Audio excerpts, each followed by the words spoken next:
Kami dari kelompok 1 izin mempresentasikan tugas video kami yang berjudul Etika Bisnis. Halo, perkenalkan nama saya Wahyuni dengan NIM 225240056. Jadi materi pertama yaitu tentang pengertian etika bisnis. Etika bisnis adalah seperangkat nilai dan prinsip yang menjadi pedoman bagi perusahaan untuk menjalankan aktivitasnya secara adil dan sesuai hukum. Baik, materi selanjutnya yaitu ruang lingkup etika profesi. Secara spesifik, ruang lingkup etika profesi meliputi 1. Tindakan dan keputusan etis dalam bisnis. 2. Kondisi yang melanggar etik dan sanksi terkait. 3. Ukuran etika yang digunakan oleh perusahaan. Dan yang keempat, peraturan etika yang ditetapkan oleh lembaga terkait. Halo, perkenalkan nama saya Indah Srisyayani Hazri dengan NIM 225240042. Bagaimana sih perkembangan etika bisnis? Perkembangan etika bisnis dimulai pada tahun 1970-an di Amerika Serikat. Ketika para filsuf mulai mengeksplorasi isu-isu etis dalam konteks bisnis. Pada tahun 1980-an, etika bisnis mulai menyebar di Eropa Barat yang ditandai dengan pembentukan European Business Ethics Network dan penyebaran secara global pada tahun 1990-an melalui organisasi seperti International Society for Business, Economics, dan Ethics. Apa saja sih prinsip-prinsip etika bisnis? Prinsip etika bisnis itu ada 5. Yang pertama, prinsip otonomi, yang dimana seseorang bertindak berdasarkan kesadaran dirinya sendiri tanpa pengaruh dari pihak lain. Yang kedua, ada prinsip kejujuran, di mana seseorang mempunyai sifat terbuka dan memenuhi syarat-syarat bisnis. Yang ketiga, prinsip keadilan. Seseorang wajib mampu bersikap sama secara objektif, rasional, dan dapat dipertanggungjawabkan.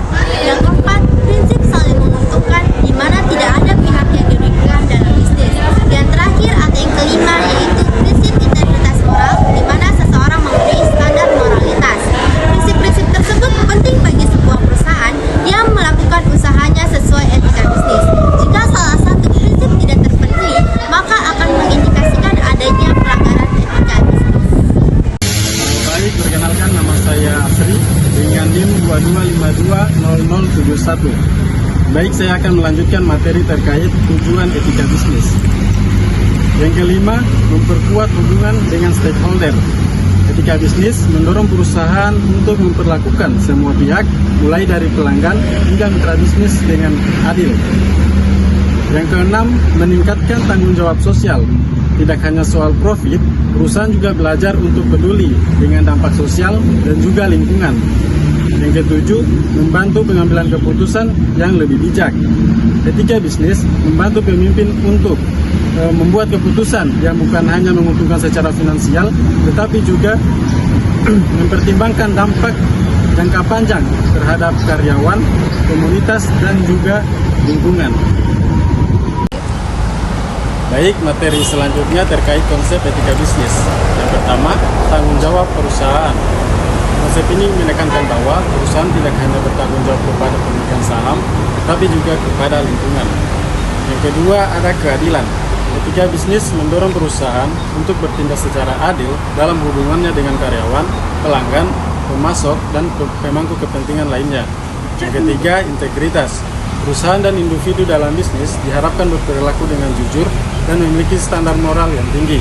Yang keempat, kepatuhan terhadap hukum.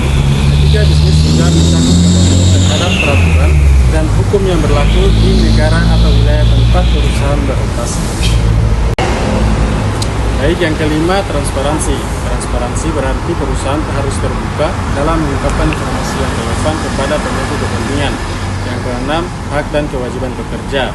Hak pekerja untuk mendapatkan lingkungan kerja yang aman, upah yang adil, serta kebebasan berekspresi. Yang ketujuh, akuntabilitas.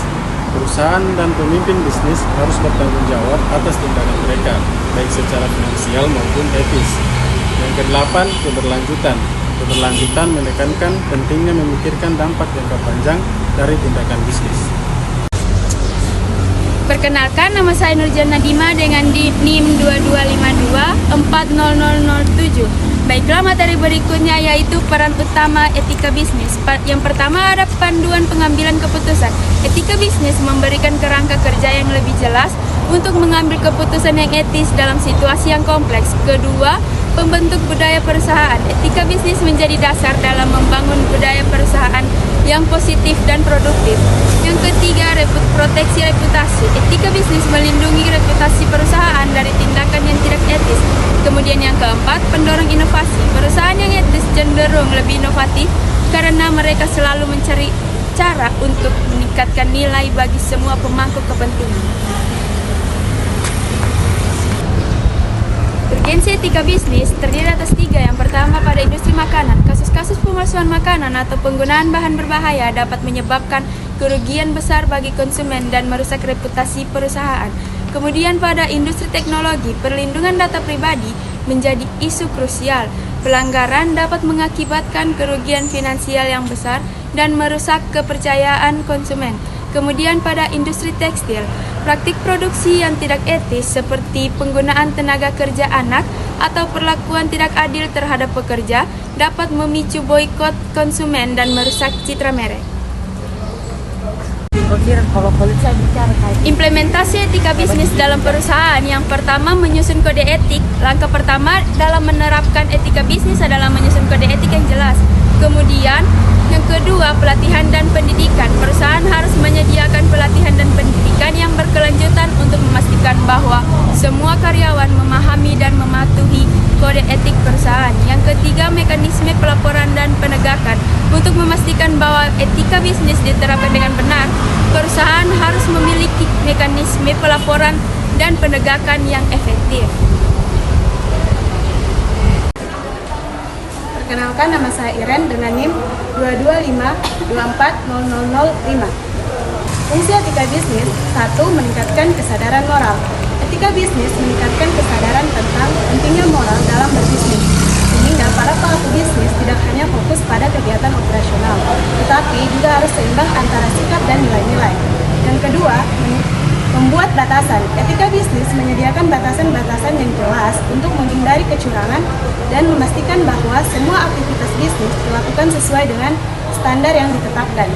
Ketiga, meningkatkan hubungan dengan stakeholders. Etika bisnis membantu meningkatkan hubungan yang baik dengan stakeholders atau para pihak yang berkepentingan seperti investor, klien, karyawan, dan masyarakat luas. 4. Memotivasi karyawan. Etika bisnis memotivasi karyawan untuk terus berkembang dan berkontribusi secara positif. Kelima, menjaga reputasi baik. Penerapan etika bisnis yang baik dapat meningkatkan reputasi perusahaan di mata publik. Yang keenam, meningkatkan kepercayaan konsumen. Perusahaan yang jujur dan transparan dalam operasionalnya akan mendapatkan kepercayaan yang lebih besar dari konsumen. 7.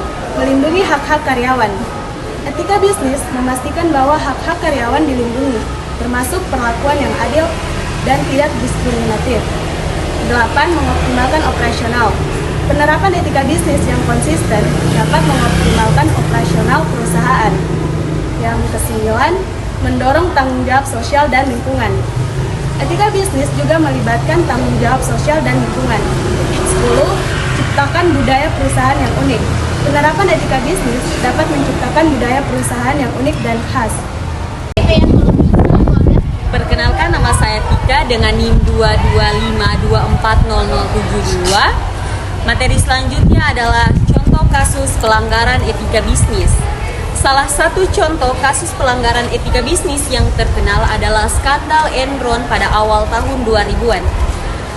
Kasus Enron tahun 2001, Enron, sebuah perusahaan energi besar di Amerika Serikat, terlibat dalam salah satu skandal keuangan terbesar sepanjang sejarah.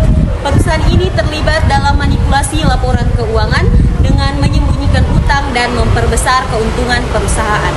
Mereka menggunakan akuntansi yang menyesatkan dan bekerja sama dengan firma audit Arthur Andersen untuk menutupi praktik curang tersebut. Pelanggaran etika yang pertama, manipulasi laporan keuangan. Enron secara sistematis mengelabui investor dan pemegang saham dengan memalsukan pendapatan. Yang kedua, ketidakjujuran kepada pemangku kepentingan. Manajemen tertinggi tidak memberikan informasi yang akurat kepada publik dan investor. Yang ketiga, konflik kepentingan. Para eksekutif Enron menggunakan posisi mereka untuk kepentingan pribadi, seperti menjual saham perusahaan ketika mereka tahu perusahaan akan runtuh. Akibatnya, yang pertama Enron bangkrut pada tahun 2001. Yang kedua, ribuan karyawan kehilangan pekerjaan dan pensiun mereka. Dan yang ketiga, firma audit Arthur Andersen ditutup karena perannya dalam skandal tersebut. Keempat, peraturan baru seperti Sarbanes-Oxley Act diberlakukan untuk memperketat pengawasan terhadap praktik akuntansi dan pelaporan keuangan di perusahaan. Ini adalah contoh bagaimana pelanggaran etika bisnis dapat merusak integritas perusahaan dan berdampak buruk bagi karyawan, investor, serta ekonomi secara keseluruhan. Itulah pemaparan materi dari kelompok kami, dan kurangnya kami mohon maaf. Kami akhiri.